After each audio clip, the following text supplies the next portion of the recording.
Didi closed her eyes and began to sing. Her voice was smooth and sweet like honey dripping slowly. Suddenly, her voice cracked badly. She stopped singing and grabbed her throat in shock. A violent cough escaped her mouth. She bent forward, coughing repeatedly as her water pot shook dangerously on her head. Before she could hold it, the pot slid down. Her fingers began to stretch and thicken. Her arms swelled as muscles pushed out strongly under her skin. Her legs became bigger and stronger, tearing the edge of her wrapper slightly. Her chest widened quickly, and her shoulders became broad like that of a strong young man. Didi gasped loudly as fear swallowed her whole body. She looked down at her hands, turning them left and right with confusion. Her soft feminine fingers were gone. Her palms were rough and large. She touched her face slowly and froze when she felt thick beards growing rapidly around her chin and cheeks. Her heart pounded wildly. She screamed loudly, but the scream came out deep and heavy like the voice of a grown man. Didi stepped backward in horror, shaking uncontrollably, before suddenly turning and running away from the river, screaming loudly in fear. As she ran blindly through the bush path leading home, dry leaves cracked under her feet. Tears streamed down her face as she tried to understand what had just happened. Suddenly, a young lady wearing a dark mask stepped out from the thick bushes by the river. The lady's eyes shone with wicked excitement. The masked lady blew a strange white powder into the air toward her direction. The powder floated slowly like mist. The lady burst into loud, wicked laughter that echoed through the bushes. Her laughter sounded sharp and frightening. Without saying a word, she turned and disappeared quickly into the thick forest like she had never been there. Didi heard laughter and stopped running for a moment, breathing heavily as she looked back and watched the bushes shaking where the masked lady vanished. Fear gripped her chest tighter. She did not understand who the lady was or why she laughed. Panic pushed her to continue running toward the village road. As she reached the dusty pathway leading to the village, a few women carrying firewood saw her approaching while screaming. They stopped walking and stared in horror. Their eyes widened as they dropped their firewood and ran away screaming. Didi stretched her hands toward them desperately. "It is me, Didi! Please help me! I don't know what happened to me at the river!" she cried loudly, but her deep voice scared them even more. They ran faster, shouting for help. Soon, on her way into the village, she met the village drunk, standing beside the path under a mango tree, holding his gourd of palm wine tightly. He looked up lazily and blinked many times as he stared at Didi. "Interesting. Do not go into the village like this," he said while shaking his head slowly. "If the king sees you like this, he will have your head. Go to another village. Maybe someone there can help you." He raised the gourd to drink again, but staggered and fell sideways, still drinking from it. Didi stared at him with watery eyes, her chest rising and falling heavily. She felt confused and abandoned, but fear of losing herself pushed her forward. Ignoring his warning, she gathered her wrapper tightly around her waist and ran toward the village. Didi was not just any girl in the village.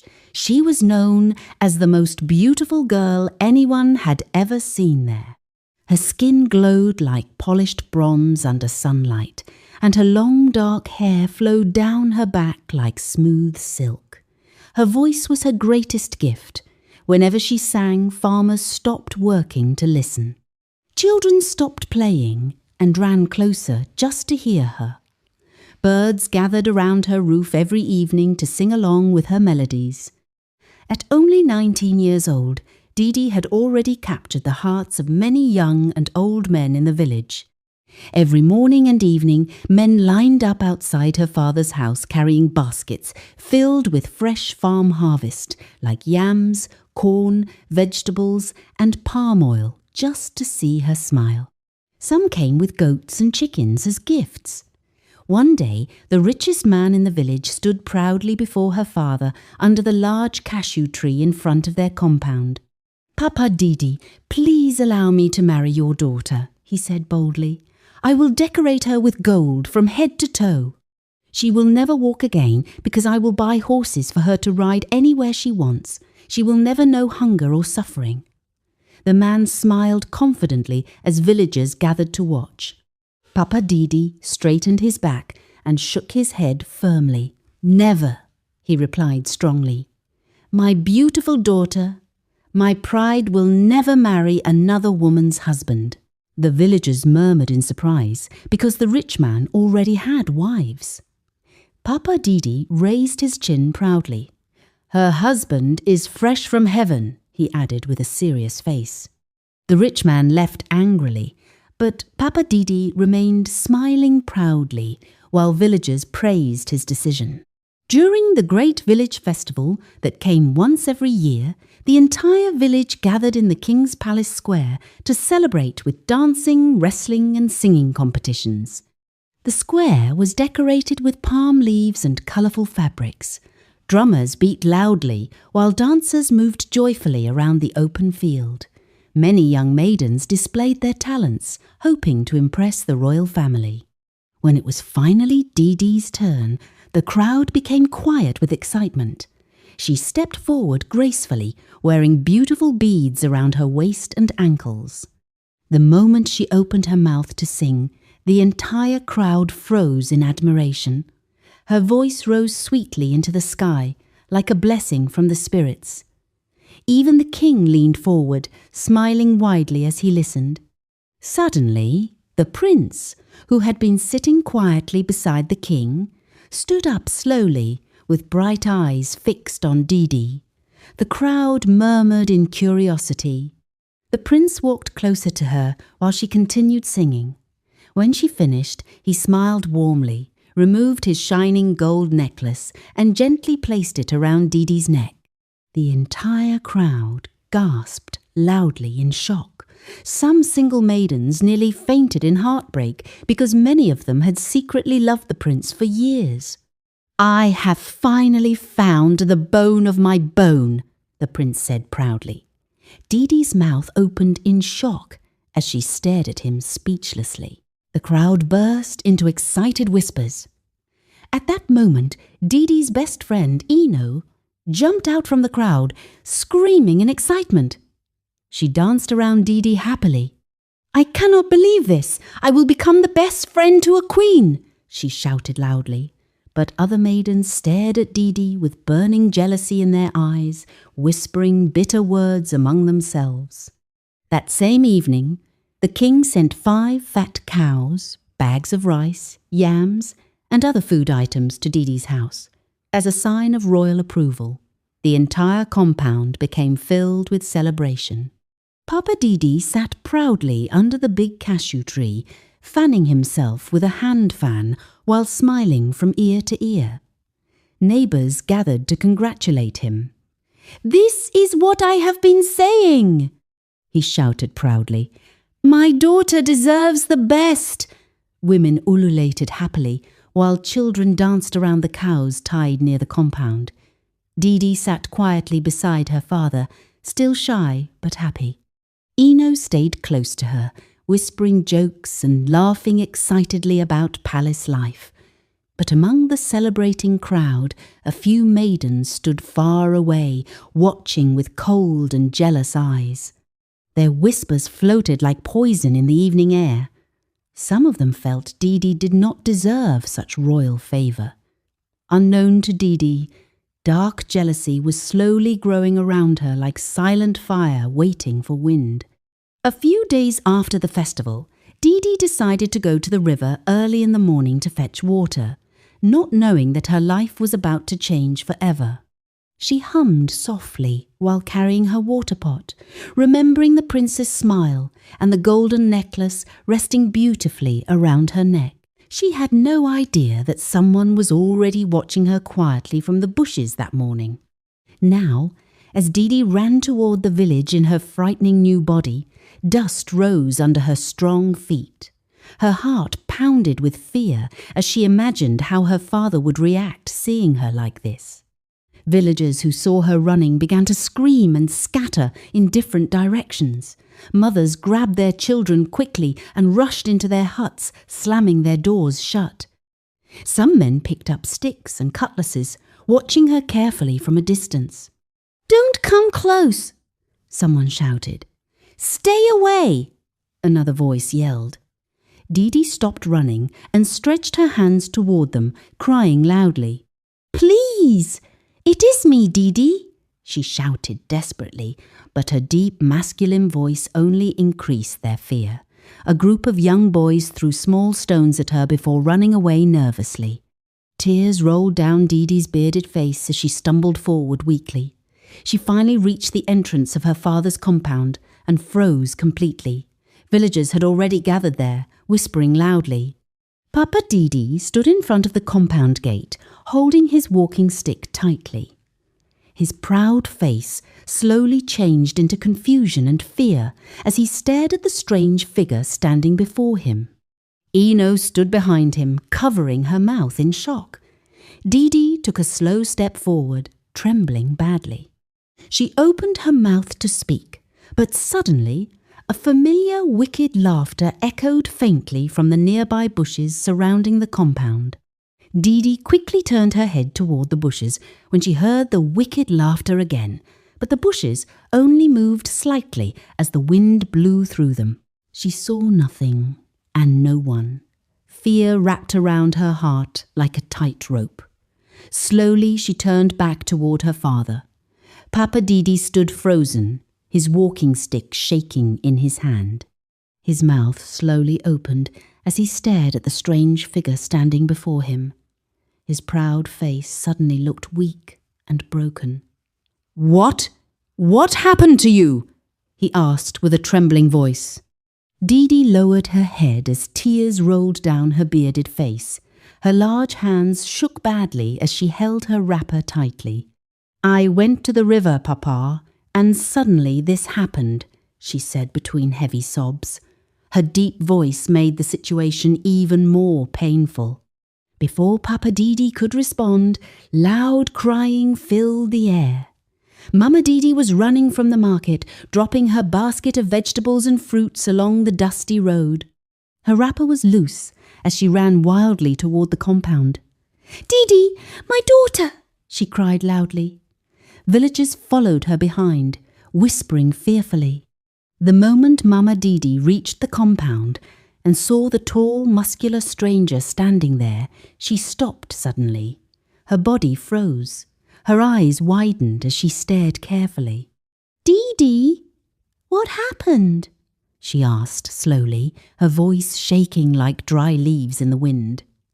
Didi cried louder and repeated the same story about the river.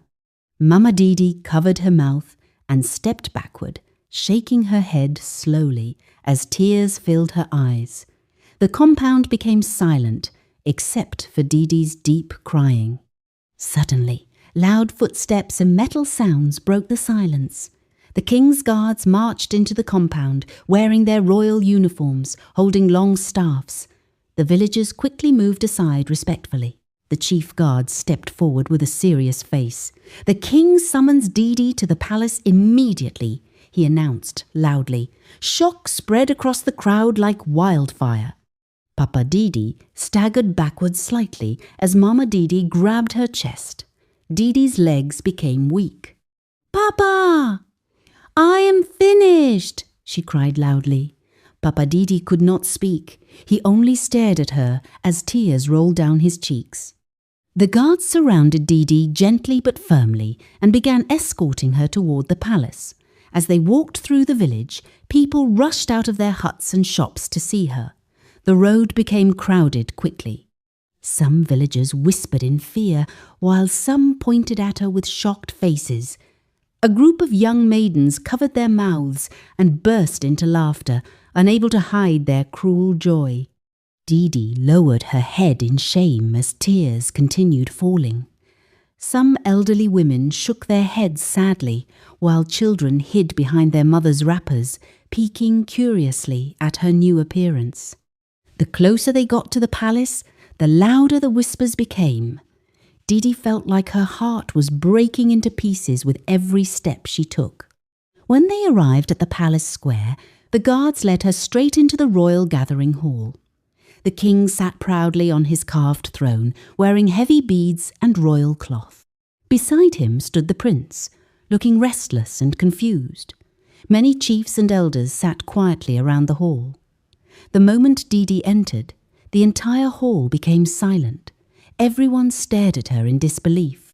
The prince's eyes widened as he stepped forward slowly. His lips trembled as he stared at the gold necklace still hanging around Didi's neck. Didi fell to her knees immediately, crying deeply. The guards stepped aside. "Speak!" the king commanded calmly but firmly. Didi raised her head slightly and explained everything that happened at the river. She spoke slowly, describing how her voice cracked, how her body suddenly changed, and how she saw a masked lady in the bushes. The prince listened, with tears forming in his eyes. The chiefs murmured among themselves, looking confused and worried. The king leaned back on his throne, his face serious and thoughtful. The entire hall waited silently, unsure of what to believe. After a long moment of silence, the king raised his hand. "Send for the native doctor," he ordered. A messenger quickly ran out of the palace. Soon, the native doctor arrived wearing animal skin cloth and heavy charms around his neck. He held a carved staff decorated with feathers and cowries. The hall became tense as he walked slowly around Didi, observing her carefully. He began chanting softly while shaking his staff. He poured some powder into a small calabash and blew it into the air. He closed his eyes and continued chanting mysterious words that echoed around the hall. The chiefs watched nervously while villagers outside the palace whispered anxiously. After some time, the native doctor stopped chanting and opened his eyes slowly. "She offended the river," he announced in a heavy voice. A loud gasp filled the hall. "The water spirit is dealing with her for her wrongdoing," he added. Didi screamed loudly, shaking her head desperately. "No! I swear I did nothing. I only went to fetch water," she cried, crawling forward on her knees. Tears soaked the palace floor beneath her. The prince stepped forward slightly, looking torn between belief and confusion. But the native doctor raised his hand again. "If she remains in this village, the river may bring great trouble to everyone," he warned seriously. Fear spread across the chiefs' faces. The king sat quietly for a moment, thinking deeply. The entire hall waited nervously for his decision. Finally, the king raised his staff. "Very well," he said slowly. "Didi is banished from this village. She must not return until the river forgives her." The announcement fell heavily in the hall like thunder. Didi screamed loudly and stretched her hands toward the throne. "I did nothing. Please believe me," she cried painfully. Mama Didi collapsed into Papa Didi's arms as both of them cried loudly. The prince turned away, covering his face as tears rolled down his cheeks. The guards gently lifted Didi to her feet and began escorting her out of the palace. Outside, villagers had already gathered in large numbers, waiting for the decision. When they heard the king's judgment, mixed reactions filled the air. Some villagers smiled secretly, especially the jealous maidens.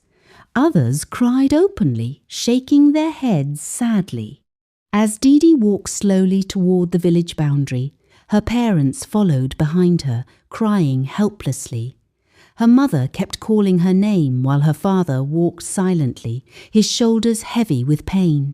Dust rose under their feet as villagers followed behind them like a slow-moving crowd of sorrow and curiosity. When they finally reached the village boundary, marked by tall, sacred trees, the guards stopped walking. "You must go beyond this point," the chief guard said softly.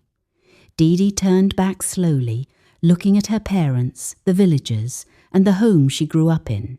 Tears poured down her face without stopping. She took one slow step across the boundary.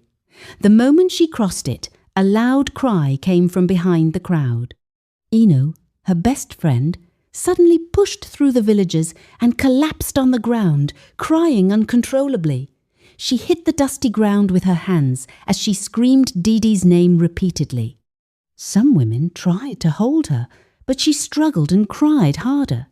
Didi stood frozen beyond the boundary, staring helplessly at her best friend crying for her. Her chest rose and fell heavily as she tried to gather strength to continue walking into the unknown forest ahead. "Go to your maternal home. I will come and see you," her father finally managed to say. Behind her, the villagers slowly began to turn back toward the village. Didi stood there as tears continued rolling down her face. Her chest felt heavy, like a stone was pressing on it. Slowly, she wiped her tears with the back of her large hand and turned toward the dark bushes ahead of her. Her legs felt weak, but she forced herself to walk.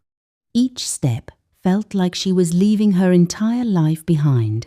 Behind her, villagers slowly continued to walk back toward the village in small groups, whispering and discussing everything that had happened. Some women shook their heads in pity, while others laughed quietly. A group of jealous maidens gathered beside the dusty road, watching Didi disappear into the bushes. "That is good for her," one maiden said with a bitter smile. "She was always acting like she was the most beautiful girl in the village." Another maiden laughed and nodded in agreement. "Now she has left the village for us. Let us see who the prince will look at now," she added proudly. Their laughter echoed into the bushes as Didi walked deeper into the forest path. She walked slowly, crying silently as dry leaves cracked under her strong feet. Suddenly, something surprising happened. A few colourful birds flew down from nearby trees and began to follow her quietly. Didi noticed them and stopped walking. She looked at them with watery eyes and smiled weakly. The birds chirped softly as if they were comforting her. For a moment she forgot her sorrow. She tried to sing gently like she used to do, but the moment her deep, broken voice came out, she froze. Her voice cracked badly again.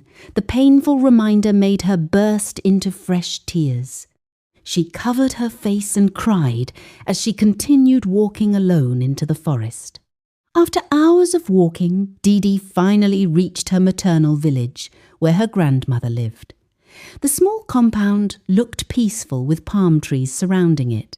Her grandmother had already heard rumours about what happened from travelling traders.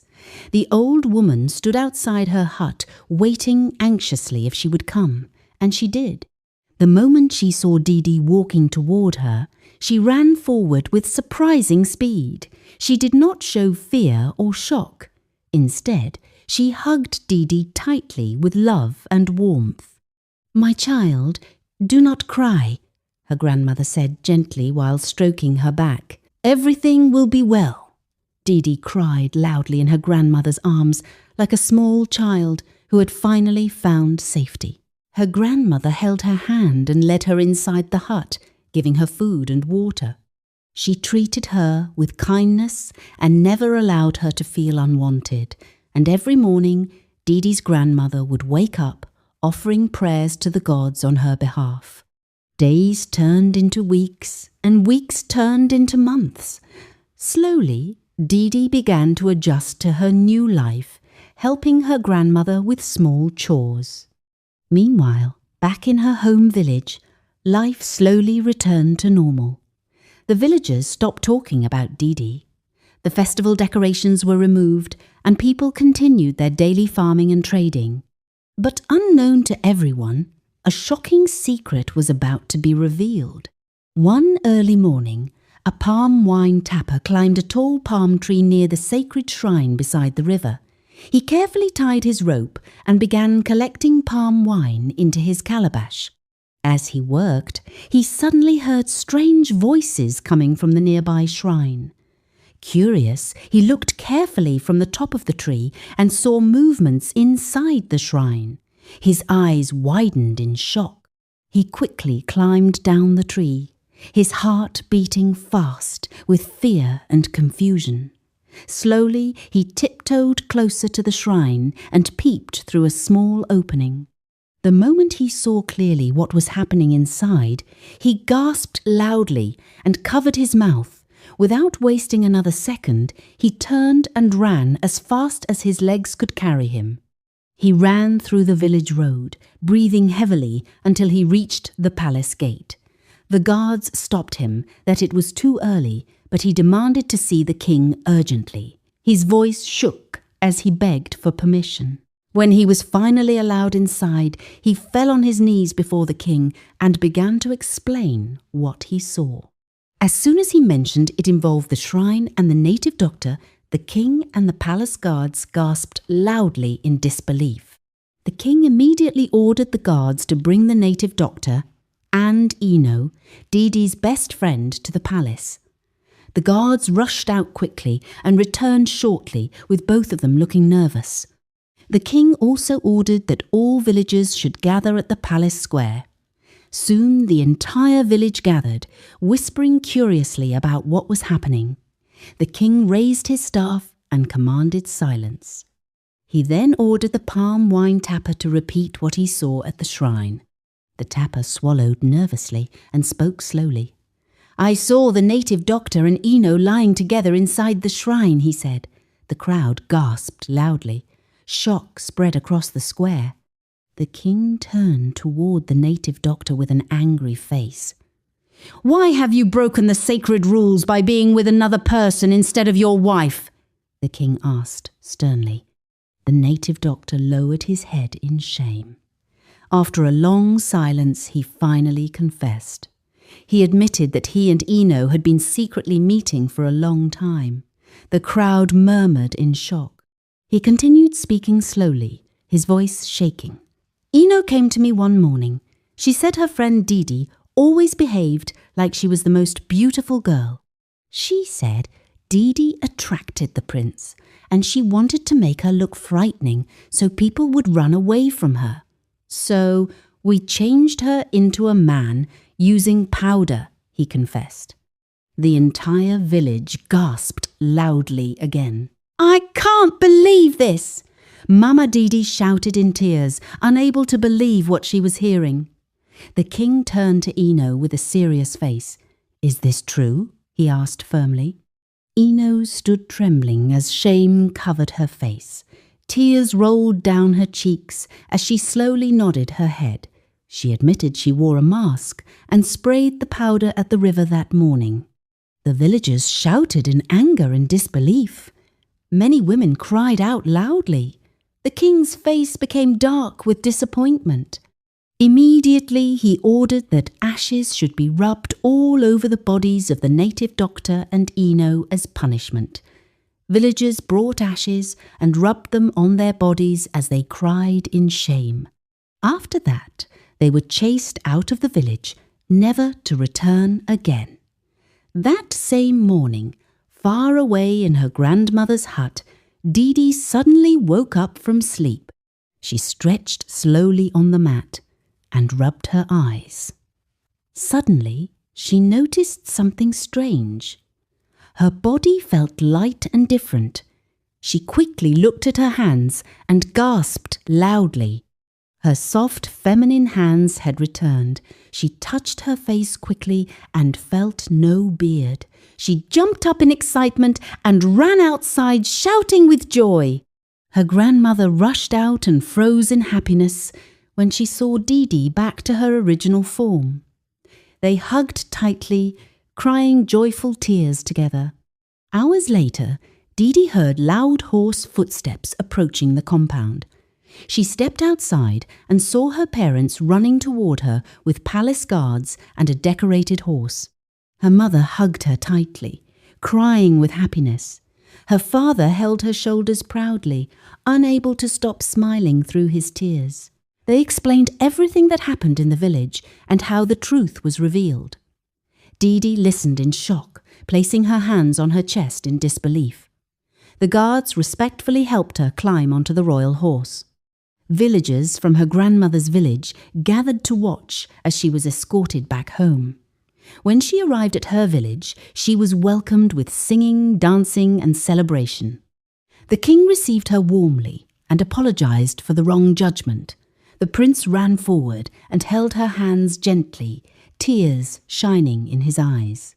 Weeks later, Didi and the prince married in a grand celebration filled with joy, music, and blessings. The village celebrated for many days, and Didi's sweet singing voice returned stronger and more beautiful than before. Envy can turn a close friend into a hidden enemy. When someone allows jealousy to control their heart, they can destroy trust, love, and even their own future. True friendship is built on loyalty, support, and happiness for each other's success, not secret competition. You just watched this story on Storyline Africa. Please subscribe, leave a comment, and help share. Thank you so much for watching.